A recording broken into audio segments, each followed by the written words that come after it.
So hello বন্ধুরা, আবার একটা যুক্ত মিনি ব্লগ নিয়ে হাজির হয়ে গেলাম। আজকে আমি যাচ্ছিলাম শ্বশুরঘর, মানে আমার না, বাবার শ্বশুরঘর যাচ্ছিলাম। ভালো করে রেডি টেডি হয়ে আমি বেরিয়ে গেলাম শ্বশুরঘর। তার আগে শাশুড়িকে আমি ফোন করে দিয়েছিলাম যে আমার জন্য একটা বাস পাঠাতে। তারপর বাস স্ট্যান্ডে এসে আমি ওয়েট করতে লাগলাম যে কখনো বাস আসবে। অনেকক্ষণ ওয়েটের পর দেখলাম বাসও চলে এসেছে।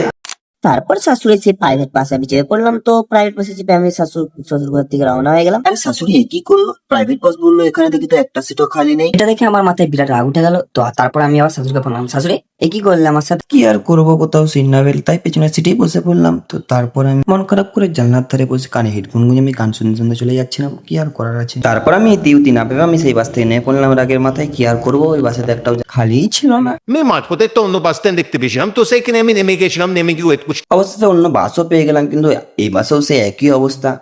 এরপর আমার মাথায় আরো রাগ উঠে গেল। তারপর আর কি করব, ওই ভিড় বাসে করেই গেলাম। তারপর আর কি ফাইনালি কষ্ট করে আমি শ্বশুর ঘর পৌঁছে গেলাম। তো বাস স্ট্যান্ড থেকে নেমে হেঁটে হেঁটে যাচ্ছে এখন শ্বশুর ঘরের দিকে। তারপরে এসে দেখি সবই তো কাজ হয়ে গেছে। এখানে অয়েলিং এর কাজ চলছে, ছাদের রড বানায়, আরে সবই তো হয়ে গেছে, শুধু অয়েলিংটা হচ্ছে। এরপরে চালু হবে ছাদ ঢালাই।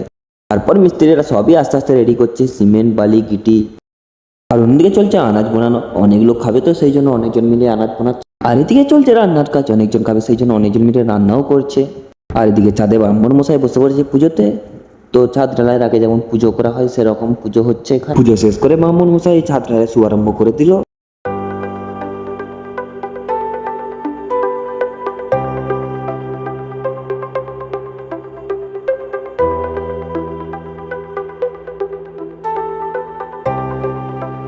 আর এদিকে মিস্ত্রিরাও মেশিন স্টার্ট করে দিল। আর একে একে মাথায় করে মশলা নিয়ে এসে ছাদে এখানে এসে ছাদ ঢালাই করছে।